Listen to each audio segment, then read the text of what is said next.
ఇప్పుడు కూటమిని ఎవరు లీడ్ చేస్తే బాగుంటదని మీరు ఒక సర్వే చేశారు. హ్మ్. అంటే చాలా మందికున్న ఒక డౌట్ ఏంటంటే, అసలు రాజకీయాల్లో లేని జూనియర్ ఎన్టీఆర్ గారిని ఎందుకు ఇందులోకి లాగారు అని ఒక నెగటివిటీ అయితే అంటే వస్తుంది. మొత్తం అంటే హ్మ్. లోకేష్ గారికి వీళ్ళకి చిచ్చు పెట్టడానికి ఇలా చేస్తున్నారా? వేరే పార్టీ తరపున ఈ సర్వే చేశారని లేదు. వచ్చుంటాయి. సో దాని గురించి చిన్న చిన్న కరెక్షన్ థిన్ లైన్ డిఫరెన్స్. హ్మ్. సర్వే చేసింది కూటమి తరపున సీబీఎన్ కాకుండా ఎవరు లీడ్ చేస్తే బాగుంటుందన్న ప్రశ్న. బట్ దీని సెంట్రిక్ కాదు.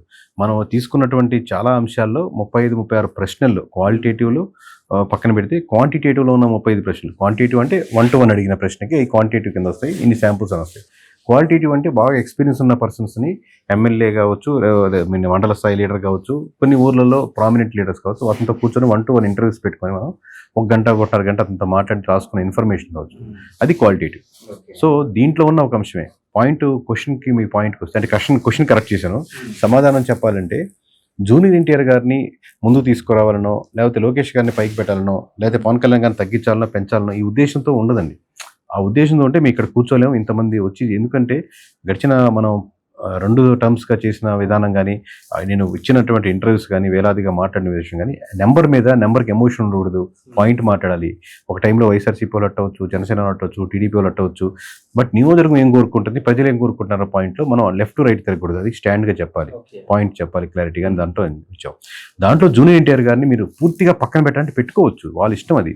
నంబర్ ఏం చెప్తున్నామంటే 7% మంది ఔట్ ఆఫ్ 100 సీబీఎన్ గారి తర్వాత కూటమిని ఎవరు లీడ్ చేయాలి అని అందరి పార్టీలు కలిపి అడిగిన ప్రశ్నకి యునానిమస్‌గా 7% వచ్చారు. అంటే టీడీపీ తరపు నుంచి. యావరేజ్‌గా తీసుకుంటే 11% వచ్చారు ఇన్ టోటల్. ఓకే. మీరు టీడీపీ వాళ్ళకి కోపం వచ్చేది ఏంటంటే 7% ఇంక్లూడ్ ఎందుకు చేశారని అంటే 93% వాళ్ళు కోపం రావచ్చు.